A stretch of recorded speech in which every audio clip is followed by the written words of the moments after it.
to Section 504. It is under attack. Hey guys, welcome back to my channel. I am Cindy Lumpkin, a special education teacher who started her own school. So listen, I am back. Who would have thought that I would be making 2 videos in one day? I would have never guessed it. But I wanted to talk to you guys about what is happening to Section 504. It is under attack. If you have a child with any type of disability, I'm certain that you know about it. If you're a teacher, you know about Section 504. If you are a healthcare worker, you know about Section 504. Here's the thing. There are 17 states that is actually suing, like as of now, have started. They are suing the federal government. So they're arguing that it is unconstitutional and that it should be eliminated. Now, if this is successful, this again will take away a lot of needed services and protection from so many children as well as adults.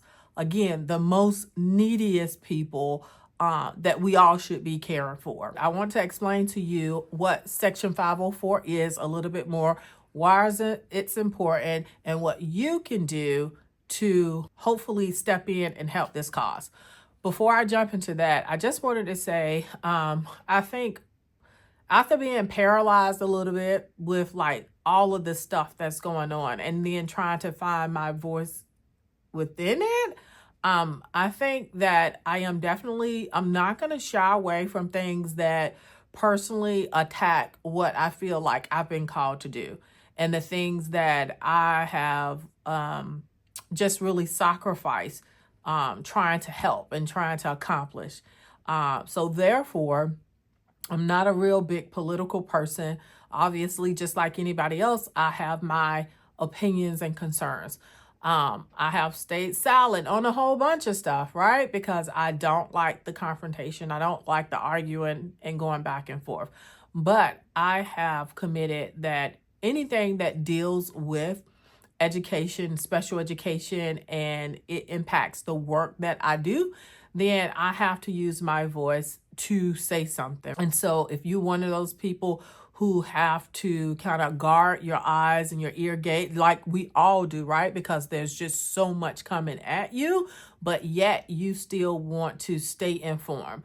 Hopefully I can be that for you as far as how things relate to education. With that being said, let's go ahead on and get into what Section 504 is. I do want to tell you specifically the 17 states who are forming a coalition, and these states include Alaska, Alabama, Arkansas, Florida, Georgia, Indiana, Iowa, Kansas, Louisiana, Missouri, Montana, Nebraska, South Carolina, South Dakota, Texas, Utah, and West Virginia. Again, they're suing the federal government. And their argument is that Section 504 is unconstitutional and needs to be eliminated. So what is Section 504? And I'm going to read this to you. Section 504 of the Rehabilitation Act, first implemented in 1977. It prohibits discrimination against individuals with disabilities by entities that receive federal funding. The law mandates that schools, hospitals, and other federally funded institutions provide equal access and accommodations to individuals with disabilities. Now, you might say, well, why is this so important? Why should I concern myself, especially if you're someone who maybe don't know somebody with a disability, right? If you do know someone with a disability, then you are all too aware of why it's important. For those who may not know, and then this is the key. Section 504 covers all parts of society that gets money from the federal government. Again, you would think like, well, we know if you're deaf and you have to go to the hospital, it should be their responsibility to have some type of interpreter, right? Or else you can't get served properly. So what is the benefit of taking those things away, taking money away from hospitals who would be able to hire the necessary skilled people needed to be able to provide such a service, right? Well, nothing except it is money from this federal government. Now, I was listening to someone else and they was like, if you want to understand everything that's going on, follow the money. And so, again, it goes back to money. It goes back to, which was a rumor at first, the Department of Education being eliminated. People said everybody was crazy, blah, blah, blah, blah. Now we know that someone has, matter of fact, it was a senator out of Kentucky. He has introduced a bill to terminate the Department of Education. And if that happens, then states now becomes responsible for education. However, states cannot afford to educate everybody who is disabled. Like even just think about the children. Every student in K-12 who receives special education services. So that was a big part of what IDEA does. It makes sure it covers money for teachers and the extra service hours and stuff that kids with disabilities get. And a part of that is Section 504. That is why, I guess, part of the reason why they want to eliminate it. I mean, it makes sense. If states now are going to be responsible for special education and Section 504 also is tied to money, then like the states now has to come up with less money to be able to compensate for what they wouldn't be getting if the Department of Education is eliminated, right?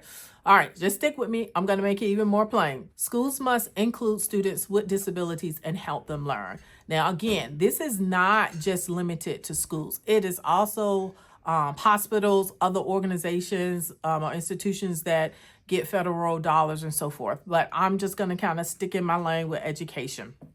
Well, under IDEA, the difference between 504 and IDEA is the fact that people who receive services or accommodations under Section 504, they don't have a problem getting access to the general education curriculum. Say we had a student who has ADHD, right? That is so prevalent, like in our society today, right?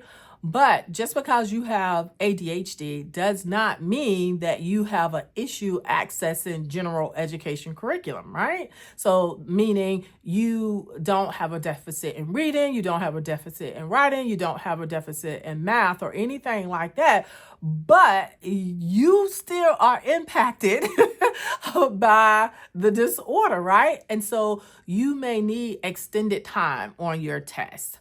And so therefore, Section 504 protects that particular student who she won't need any, or her, she or him, they will not need any extra help with learning the material. But in order for them to do their absolute best, they wholeheartedly may need to do their test in a room separate from everybody else to eliminate distractions, right? Because they are distracted, they might need time and a half so that they, even if they get distracted, they can pull themselves back in and so forth. That is the type of students that 504 protects, right? Even think about a student who may have cerebral palsy. Well, we know what types of challenges they may face accessing the building, getting from one classroom to another classroom, or, with the wheelchair or whatever, without it even in a walker. Academically, they might not have any issues whatsoever, so they don't need a special education teacher, but they do need all of this other help in order for them to access the general education curriculum. This is why Section 504 is so important, because there is so many kids and adults that fall under that is protected by that. Again, my oldest daughter, she has just been diagnosed earlier this year with ADHD, and it has truly meant her from getting a D to getting, I do believe she got an A this past semester, right? And that was because she couldn't focus. She had to try to rush and do things within the same allotted time. But once she got the diagnosis, now when she needs to do her test, she gets to go to another room where there's a proctor in there. She gets to take her test. She gets to use her calculator, right? So anyway, taking that Section 504 money means now that that school may not have to provide that extra money for that proctor to be there for her, right? So you can see how that may impact K through 12 learning. All right, so what is next? Well, it's just a wait and see game. Right now, both sides, I guess, are preparing their arguments. And by February the 25th, they will submit their arguments to a judge. And at that point, the judge has to read both sides, and then a determination will be made. And so I think that's the hard part. It's like, okay, what do you do now? That's important. And you need to do something. If you care about this, you need to do something. I will put a website link below, but here are the things that you can do. One, if you pray and are a praying person, go ahead on and send up a couple prayers for everyone, our nation, the educational system. I believe in prayer and I know it works.